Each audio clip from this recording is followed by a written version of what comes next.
We only have a few days left for you guys to register. I can't wait for what we've got coming up here. July 8th in New Jersey, by appointments only, volume 4, right, Anthony? Yes, sir. Volume 4. This is our fourth one. Talk to us about what the audience should expect this year in comparison, maybe some of the other events you've done. Well, thanks for having me, Matt. Yes, it's by appointment only, volume 4. It's called Behind the Yes, the Consumer is the Curriculum. It's on Wednesday, July 8th. It's at a fabulous event space called Bellworks. You've been there last year. You know how good it was. And this year it's going to be a lot different. We're going to bring on some amazing speakers, one we're about to introduce. We want to bring all the top minds in the industry together so we can talk about best practices and processes. But I think this is going to make this one really, really unique is that we're bringing real live customers unscripted on stage to really find out what they like about the business and what they don't like so we can take all the friction out and over-deliver on your experience moving forward. Yeah, it's interesting that the customer experience is something that I think is talked about a lot in the store, but also probably one of the most under-focused on things. I mean, so often, especially on the sales side, it's about volume, it's about growth, but man, how you ultimately get there is through the customer experience. Now, as you said, I did have the ability to show up last year, and I was a fly on the wall. I got to sit in the audience and got to watch all of the speakers last year. And man, I learned so much. But the focus last year was very different focus. It was more a lot of the vendor specialists speaking to the dealership world, talking about how you can utilize the vendors to get more outcome from that. But this year, to your point, it's more about the customers that are buying the cars from the stores. And so with that, you selected a different type of speaker. Talk with us through how you selected those, kind of what was your thought process. I mean, there's so many great speakers in the space, so many experts that could be speaking about this. But man, when I saw your list of speakers, I was blown away by the talent you've selected. You know, I really want to focus on the hospitality part of it. And I want to bring speakers that can focus on creating customer experiences, right? Because customer experience is everything. And I really want to have different perspectives. And that's why I like, especially who we're about to announce, Katie Mears. She has a book called The 5 Steps to a 5-Star Experience. And the 5 steps are just absolutely genius. And she's going to really be able to articulate the difference between customer service and customer experience, right? And that's what we want people to do, is be able to understand what the difference is so we can deliver a message and make people feel a certain way, which is the same thing I want to do with By Appointment Only. I want to make people feel a certain way from the time they actually hit the Bellworks floor to the time they're shaking hands at the end of bonus hour when we have the VIP networking party. Perfect. So Katie, we had a brief introduction to you. Love to hear more about your book. I'd love to get to know a little bit more how we got to where we are today. And I'm excited to have an opportunity to listen to you speak on July 8th. But talk to us a little bit about your background, what your focus is, and kind of how we got to here today. Yeah, for sure. Oh my gosh. Well, I'm so excited to finally be speaking at By Appointment Only. It's about time we focus on the guest experience. I say this, that you have to make the most important thing the most important thing. And the guest is the reason you live the life you love. And without the guest, you do not have money for the clothes on your back, the roof over your head, and food on your table. So while it is talked about, like you said, Matt, it isn't exactly focused on, and it should be, because without a guest, you don't have a business. And I come from hospitality. I come from designing experiences in the cruise industry. I was actually part of the team that brought the Forbes 5-star rating to the cruise industry for the very first time. I come from the dental industry, that patient experience, the medical industry. And what got me into the automotive space, and I tell this story so many times and I will never stop telling it because unfortunately it is still alive and well today, was I went to 7 different dealerships before I could purchase a vehicle. 7. Wow. I couldn't give my money away. And there was 2 things. One, I couldn't believe you can get a better experience with a $7 latte purchase at a Starbucks than a $70,000 vehicle purchase, which is right now actually the largest purchase humans make, because humans aren't buying houses as rapidly as they used to. It's becoming the barrier to entry to even owning a home. So a $30, $40, $50, $60, $70,000 vehicle purchase is the largest vehicle or largest purchase they will make. But then as a woman, I couldn't believe the gender disparity gap as a woman in the industry, and how I was treated. I'll never forget the very first sales associate that put out their hand to introduce themselves and asked me if my husband was there. And I said, well, no. I'm buying a vehicle, but I will not be buying it from you. And so I saw that as an opportunity to come into this incredible space. And I say this with all the love in my heart. The automotive industry has this incredible, I'll use the word opportunity, an incredible opportunity that most industries don't have. And it's that the experience expectation of the automotive industry is so low. I mean, the bar is in the ground It really that is. you actually don't have to do much to surprise and delight your guest. Yes. Yes. And so I wrote my first book, Custom Her Experience, which is the physiological differences between men and women and why women buy versus why men buy. And I took that to every major conference, digital dealer, NADA, SEMA, Women in Automotive, like you name it, I've spoken there. And then I took it to the dealer space and started designing those experiences for dealer groups. And I noticed another gap. Well, we need a process for everybody. Yeah. And that's where the 5 steps to a 5-star experience comes into play. It's 5 very simple steps. Very, very, very simple. Like people, Really. when they hear these 5 steps, they're going to sit back and go, well, I should Yeah. be able to do that. Yeah. But unfortunately, it's not being executed, and it's definitely not being executed with every guest every time. And so I'm going to unveil what those 5 steps are and give them a literal roadmap on how to deliver an experiences your guests can't live without. So let me ask you this question, Katie, because as you say that and you say these 5 things are just so easy, so easy. Outside of just the general knowledge of them not knowing these 5 things, right, or never even considering them, why are they not being done if they're so easy? Do you want the truth? Truth. Yep. They're lazy. Yes. They are. It's laziness. It's, oh, we have AI and technology now. It will do the outreach. Oh, the next up. So we spend so much money in this industry, and I hate using the word up, but that is the industry lingo Yeah. still to this day, so I'll use it. Yep. We spend so much money on getting foot traffic through the door. What we don't realize is that the experience so you might be busy. You might be busy saying hi to customers, you're getting them in, but how many of those do you actually convert and keep?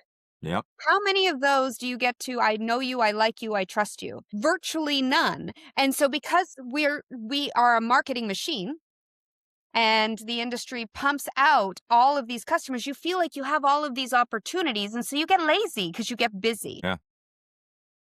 Yeah, I was going to say that as you're saying it, it's like, I agree with your assessment that they prioritize, they think the things that they believe are important to do. And so my big focus, and Anthony and I have had a lot of conversation about this, is my big focus has always been on development, people development, personal development for people, right? And I think that's the same answer why that doesn't happen in the automotive space is the same answer why you just mentioned. It's not that they don't know that it's valuable, not that they know it's important, but I would say it's hard to measure the importance of it for a lot of dealers. And they can measure gross, they can measure units sold, they can measure ROs. They can't necessarily measure that correlation of the investment of time into their people having that long-term outside thing. And the same thing applies to what you're speaking about there. And so it's they are lazy about this topic, but also some of the hardest working individuals, but it's where the focus is, right? And that's the part, is understanding where to point that hard work, the long hours, into maybe let's work a little less hard and maybe let's point it in the right places, and the volumes of growth that come from that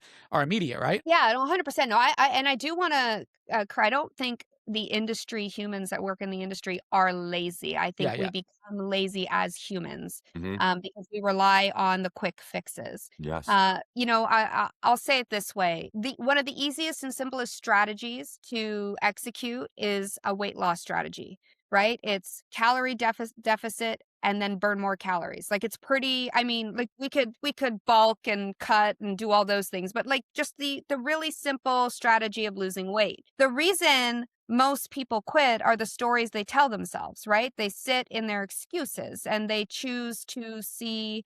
I believe there's one basic conflict in life, a conflict between love and fear, and fear being an array of anxiety, overwhelm, anger, disappointment, an array of emotions where, love is connectedness, compassion, abundance, worthiness, joy, all that fun stuff.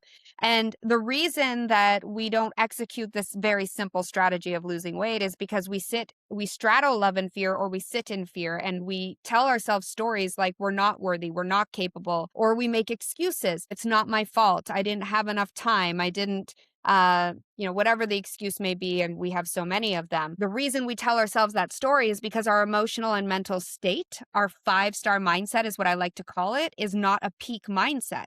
And so if your focus isn't right and you're not emotionally and mentally at a peak state, then that strategy is never going to come to life. So we talk about the strategy of customer experience in the industry. Unfortunately, our peak mindset around the importance and the belief that the customer is the most important thing doesn't exist. And more so, we don't believe it ourselves, which causes this story to erupt, right? The story of, well, I don't really have to do it because I count the gross. I see the foot traffic coming in. The leads are coming in.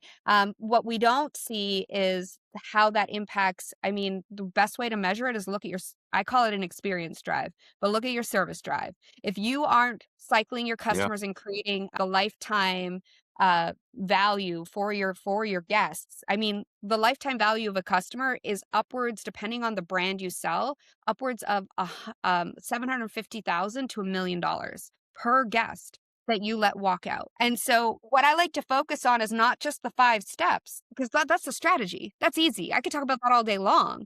Nobody's going to execute it, though, if we don't have the 5-star mindset. Truth. So it's not Anthony, laziness per se, but it's laziness in the sense that we tell ourselves it's okay with the stories we tell ourselves. Yeah, I think the analogy around fitness, I mean, is a perfect analogy. I mean, it's like everybody wants to lose weight. Like there's not too many people who's like, I don't want to be in better shape, but they create whatever excuse. It's kind of like me at 6 a.m. when I don't have my accountability partner to go to the gym with. I'm the best seller I've ever been to myself at 6 a.m. when that alarm clock goes off and I have nobody at the gym waiting for me. He's on vacation this week, and at 6 o'clock that thing goes off, and I am great at selling myself on the excuse of why I can do it later.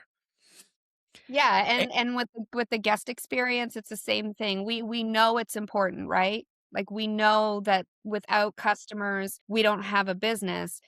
Just as important, we all want to make more money. We all want to lose that weight. But what gets in the way are those stories we tell ourselves because of the mindset we have around it. Anthony, it's clear. I mean, luckily there's not a brick wall in this room because I'd run right through it after hearing Katie talk. But it's clear to me why you had Katie on here. I mean, she is an embodiment of exactly what you want this event to be around.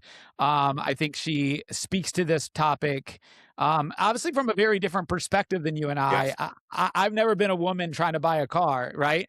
And so that alternate experience that can speak from that lens is, I think, such a valuable lens that, like me, I've never really considered that. I've never sold a car either, so factor that into the equation. But Anthony, as you hear her going through all that, what comes to your mind, and what is something that you want to double click on? I just love the message that she delivers. I mean, one of the stories that I remember following her content was when I believe she had to call a doctor's office for her daughter's retainer rubber bands.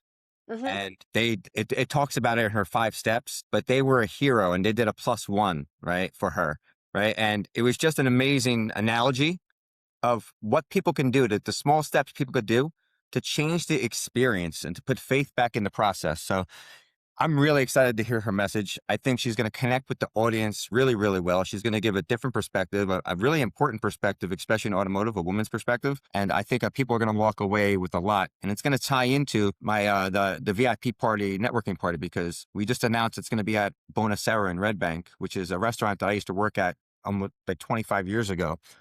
But it's where I learned my foundation of hospitality and sales. And the owner is going to be a guest speaker right before the customer panel to talk about the importance of hospitality. So you guys are going to have a similar message, but I think it's going to tie in perfectly. And I cannot wait to see you on stage, Miss Katie.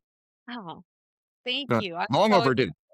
So Katie, for the audience, as you come to speak and have an opportunity to address the audience, what is something they should consider before having an opportunity to speak, and ultimately what's your goal they should take from this action? Because I think that hearing somebody talk and giving us ideas without an implementation plan and how to execute that So as they come to the show, what should they leave with? Well, first of all, I think when they arrive, I usually when I introduce myself when I'm keynoting, or I introduce myself here, I always air quote that I'm an expert, right? Because the reality is none of us are experts at anything. There's always a new piece of information. There's always space to grow, and so I would say coming into the event is drop your ego at the door. Hmm. Like, drop it at the door and be willing to see from a different point of view. The one thing I really teach is that it's not about you when it comes to the guest, it's about the guest. And so drop your ego out the door and see it through the lens of a guest. How can I make it better for those that I serve? Yes. So you're more open at with that lens, and I say this, the thing when you change the way you look at the things that you look at, the things that you look at change, right? So the thing Yes. doesn't change, but the way you look at it forces it to look different to you. So come with a Absolutely. different lens, come viewing the opportunity to focus on the most important thing as the best thing you get to do midway through the year so you can crush the rest of 2026. And then I would say when they leave, same thing. It's a mindset. Monday comes, you're going to be excited. Inspiration's going to hit you. You're going to take a gazillion notes. You're going to, yeah, I'm going to do this. But then the 6 a.m. alarm is going to go off and no Yeah. one's there to hold you accountable and you're not going to do it. So I would Yeah. say focus on your mindset. Choose one thing, and it doesn't have to be my talk. It can be anybody's talk, but choose just one thing you're going to do for the next 90 days. And then choose another thing you're going to do for 90 days, but don't quit. I go back to fitness. The third Friday of January is Quitter's Day. The third That's Friday of great. I didn't know January is that. Quitter's Day. I gotta Don't admit that. quit 3 weeks after. Yeah, that's Don't true. let life at the end of the day, you're breaking promises to yourself. And if you can't keep a promise to you, then who can you keep a promise to? True story. So walk Man. away with one and do it and keep the promise. That promise. I had that revelation when I saw the birth of my daughter, Mm. and that changed the accountability of my commitments that I make to myself and my willingness to, give up on them or to make excuses on why I don't execute those. I think another aspect to this event, which we haven't talked about, but it's probably my favorite part of it, which is the ability not just to hear people like Katie speak about her expertise, but actually be able to be in a room with them and get to shake her hand and to be able to get to know her and maybe ask a more personal question to your situation. And those things happen at the VIP event. Anthony, I know we've kind of teased this over the last couple episodes recorded, but it sounds like now we can officially kind of really talk about the event, the location, and what we should expect to happen at that event. Yes. So yes, the VIP networking party is going to be at a restaurant called Bonacera in Red Bank. It has been around for almost 40 years. I started working there in the year 1998. I just got done working at Outback. I broke an elbow playing flag football. And when I went to go back to work, one of my friends was just leaving that establishment. And she said, "Hey, do you want me to get you into this restaurant?" And I walked in and I remember falling in love with the atmosphere and looking at the menu saying, yes, I'm going to make a big change in my income going from Outback to this restaurant. So I was very excited. And the reason why I'm excited for this, gentlemen, is because this is where I learned hospitality. This is where I learned the art of sales. I mean, you're going to learn that this guy doesn't have a closing time. He walks out when the last guest walks out. You can go there on a Saturday night and you can change any dish you want. And they will say, yes, you can come in with a recipe from your house and they will make that recipe for you. It's just the ultimate yes, the yes experience. And it kind of coincides with behind the yes, right? Like I tell everybody, I don't want to be the best trainer out there. I want to be your favorite trainer, right? Because that can't be debated. And it's all about how you make people feel. And the VIP networking party is what I'm going to really, really focus my attention on. Hospitality is my mission and my goal for this event. And I want people to feel it from the time they get to Bellworks, from the time you're leaving Bonacera. And what's going to be really interesting is to hear Chris Mariani, he's the restaurateur who's going to be speaking, to hear his perspective about hospitality and what it takes to become successful in the restaurant business, which is very hard. And then for everybody to go back to his restaurant and experience everything that he's talking about. Right? That's what I'm really excited for. And from the VIP party last year, that's where relationships get created. That's where you start to break bread. That's where you really start to know each other. And I take pride in that part. Yeah, I created a lot of great relationships over this past year from people that I met directly at your show. I've already kind of given you the kudos on some of those very great connections, obviously, in addition to having an opportunity to meet you last year at the event as well. So just to lay it out for everybody, where do they go to sign up? When should they sign up by? What do they need to do to make sure they take advantage of this opportunity? Absolutely. So it's July 8th. It's a Wednesday. It's at Bell Works in New Jersey. You can find this on Eventbrite. Just look up by appointment only. General admission tickets right now are $199. VIP experience is $299. They will go up on June 20th, I believe. Yeah, June 20th, they go up to $299 general admission, $499 VIP networking party. The VIP is almost sold out. So if you guys are planning to come to the VIP experience, I would try to buy them soon. If you're looking to book a hotel, the hotel information that we have a room block for is the Courtyard Marriott in Red Bank and Lipcroft. There's a link for a discounted room block, and that has to be booked by June 23rd, 8 a.m. before they change it and they, get rid of the room block again. So we hope to see everybody there and be prepared for a really good time. And I can't wait to see you, Katie. I can't wait. Sounds good. For everybody who's watching, just go ahead and do it. Stop waiting. No more excuses. Don't delay it. Right now, go to Eventbrite. Go get your tickets. Block your hotel room. Do it. I've already done it. I'm sure Katie's already done it. Let's go. Everybody should be next. Until next time, guys, I look forward to meeting you there. When you do, and you did find out about it from this podcast, make sure you find me at the event and let me know this is one of the things that drove you to the meeting, because I'd be very interested to kind of see the impact hopefully this show is making. Katie, nice to meet you. Can't wait to get to meet you even more at the event coming up soon. And Anthony, look forward to seeing you as well, buddy. Thank you, guys. Thank you.